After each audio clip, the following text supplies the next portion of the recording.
पहली बार नहीं है जब ज्योति मल्होत्रा, शहजाद देवेंद्र सिंह, नोमान इलाही, गजाला समेत तमाम लोगों को पाकिस्तान के लिए जासूसी के आरोप में गिरफ्तार किया गया। इनमें पहले भी बहुत से लोगों पर देश की संवेदनशील जानकारी दुश्मनों के साथ शेयर करने के आरोपों में एक्शन लिया गया है। नमस्कार, मैं हूं भूमि, आप देख रहे हैं नेक्स्ट 9 पॉलिटिकल बाइट। पहलगाम आतंकी हमले के बाद भारत ने पाकिस्तान को ऐसा सबक सिखाया है, इसे पूरी दुनिया ने देखा है। भारतीय सेना ने चुन चुनकर पाकिस्तान के आतंकी ठिकानों को निशाना बनाया। भारतीय सुरक्षा एजेंसी की नजर अब देश में छिपे उन गद्दारों पर है जो पाकिस्तान के लिए जासूसी करते हैं। सुरक्षा एजेंसियों ने पिछले 2 हफ्ते में देश के तमाम जगहों से 8 पाकिस्तानी जासूसों को अरेस्ट यानी गिरफ्तार किया गया। हरियाणा की रहने वाली यूट्यूबर ज्योति मल्होत्रा से लेकर गुजरात के मोहम्मद मुर्तजा अली तक ये पहली बार नहीं हुआ है जब पाकिस्तान के लिए जासूसी के आरोपों में इन गद्दारों पर एक्शन लिया गया। इससे पहले भी इस तरह के कदम उठाए जा चुके हैं। पहली बात करेंगे कि साल 2005 से साल 2007 तक कमांडर सुखजिंदर सिंह पर जो रूस में तैनात नौसेना अधिकारी कमांडर सुरजीत सिंह यही बोले कि सुखजिंदर सिंह हनी ट्रैप में फंस गए थे। उन पर एक रूसी महिला के संबंध में साथ संबंध बनाने का आरोप लगा था। अधिकारियों का संदेह था कि वह रूस महिला पाकिस्तान के लिए जासूसी करती थी। महिला जासूसी के साथ साथ नौसेना अधिकारियों के अवैध संबंधों का खुलासा होने के बाद साल 2011 में उनको पद से बर्खास्त कर दिया गया था। अब दूसरी बात करी जाए कि साल 2004 में रविंदर सिंह की भारत के रिसर्च एंड एनालिसिस विंग में सीनियर अधिकारी रविंदर सिंह कथित तौर पर CIA की जासूसी के आरोप लगा था। सुरक्षा एजेंसियों को संदेह था कि वह पाकिस्तान के साथ संवेदनशील जानकारी शेयर कर रहा था। उस पर अमेरिकी एजेंसी में काम करने वाली अपनी बहन के जरिए दक्षिण एशिया में अमेरिका सरकार की खुफिया जानकारी इकट्ठा करने का आरोप लगा था। रॉ की नजरों से बचकर वह साल 2004 में नेपाल के रास्ते अमेरिका तक भाग गया था। अब बात की जाए साल 2006 में NCSC का जासूस जो देश के प्रधानमंत्री कार्यालय में से जुड़े इंडियन नेशनल सिक्योरिटी काउंसिल में कंप्यूटर सुरक्षा विशेष के तौर पर काम करने वाले मुकेश सैनी की भूमिका कथित तौर पर CIA जासूस के रूप में उजागर हुई थी। उनका पाकिस्तानी खुफिया एजेंसी से इनडायरेक्ट कनेक्शन होने का शक सुरक्षा एजेंसियों को था।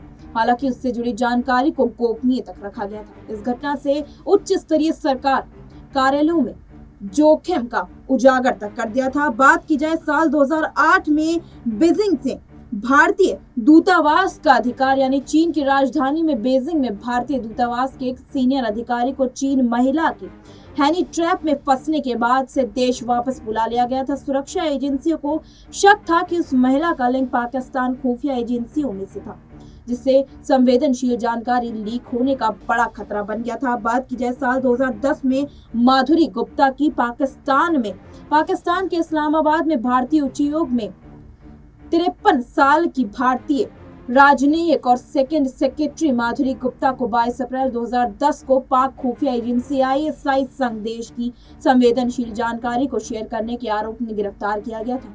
जानकारी के मुताबिक माधुरी एक यंग ISI ऑपरेटिव जमशेद उर्फ जिम के हैंडी ट्रैप में फंस गई थी। माधुरी पर जिम के साथ भारतीय अधिकारी और सेक्रेटरी रास्तों की जानकारी साझा करने का आरोप लगा था। मई 2018 में वह दोषी पाई गई थी, जिसके बाद उनकी 3 साल की जेल की सजा तक सुना दी गई थी। अब बात की जाए साल 2016 में महमूद अख्तर की, तो नई दिल्ली में पाकिस्तान उच्चायोग के अधिकारी महमूद अख्तर को कुछ संवेदनशील भारतीय दस्तावेज इकट्ठा करते हुए पकड़ा गया था। उसे आवंचित घोषित कर दिया गया, ये बोले कि करते हुए देश के निष्कासित कर दिया गया था। इस घटनाओं से जासूसी में पाकिस्तानी राजनयिकों की भूमिका को उजागर कर दिया गया था। अब बात की जाए साल 2025 की, तो देवेंद्र सिंह ढिल्लों हरियाणा के कैथल में राजनीतिक विज्ञान के 25 साल के छात्र देवेंद्र सिंह ढिल्लों को पटियाला की सैन्य छावनी की तस्वीरें समेत संवेदनशील जानकारी ISI एजेंट संग शेयर करने के आरोप में गिरफ्तार किया गया था। आरोप है कि उनमें नवंबर 2024 में पाकिस्तान का दौरा तक किया था। उन्हीं से जुड़ी एक और किस्सा तक है जो कि रणबीर सिंह का है, यही बोले करणबीर सिंह। करणबीर सिंह पर ऑपरेशन सिंदूर से जुड़ी संवेदनशील जानकारी पाकिस्तान खुफिया एजेंसी ISI को मुहैया कराने का आरोप है। उसे सुखप्रीत सिंह के साथ गुरदासपुर में ISI से संचालकों की सेना की अहम जानकारी देने के आरोप में गिरफ्तार तक किया गया था। अब बात की जाए उन्हीं से जुड़े एक और किस्से की। सुखप्रीत सिंह पर पंजाब के गुरदासपुर में सेना की गतिविधियों समेत ऑपरेशन सिंदूर के बारे में गोपनीय जानकारी ISI ऑपरेटर संग शेयर करने का आरोप लगा गया था। इस मामले में उसे गिरफ्तार कर लिया गया था।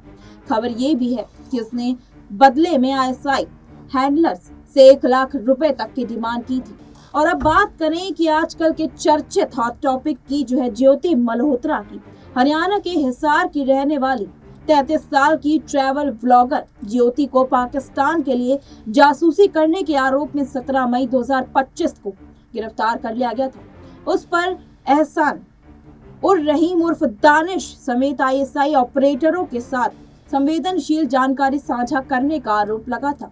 आरोप है कि ज्योति कई बार पाकिस्तान भी गई और वहां पर एनक्रिप्टेड स्पेस या बोले कि स्पेस के जरिए ISI ऑपरेटर से संपर्क में थी। कई अहम दस्तावेजों से इस बात का खुलासा तक हुआ था। बता दें कि जब उनके घर वालों से पूछताछ तक की गई थी, इसमें उनके पिता से बात की गई थी, तो पिता ने साफ इनकार कर दिया। उन्होंने ये तक कह दिया था कि जो उनकी पाकिस्तान की ट्रिप थी वो स्पॉन्सर थी। अब ये बताइए कि पाकिस्तान की स्पॉन्सर ट्रिप आखिर कराई किसने थी। साल 2013 के करीब वो दानिश से मिली थी। दानिश ने उन्हें 2 जनों से मिलवाया था, जिसके साथ चलते ही उनके अब जो खुलासे होते जा रहे हैं वो दानिश के तक सामने आ गए हैं, जिन्हें लव जिहाद में तक कन्वर्ट किया गया था।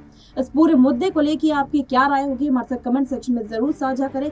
और ऐसे ही देश दुनिया की तमाम खबरों से जुड़े रहने के लिए बने रहिए हमारे साथ नेक्स्ट 9 पॉलिटिकल बाइट।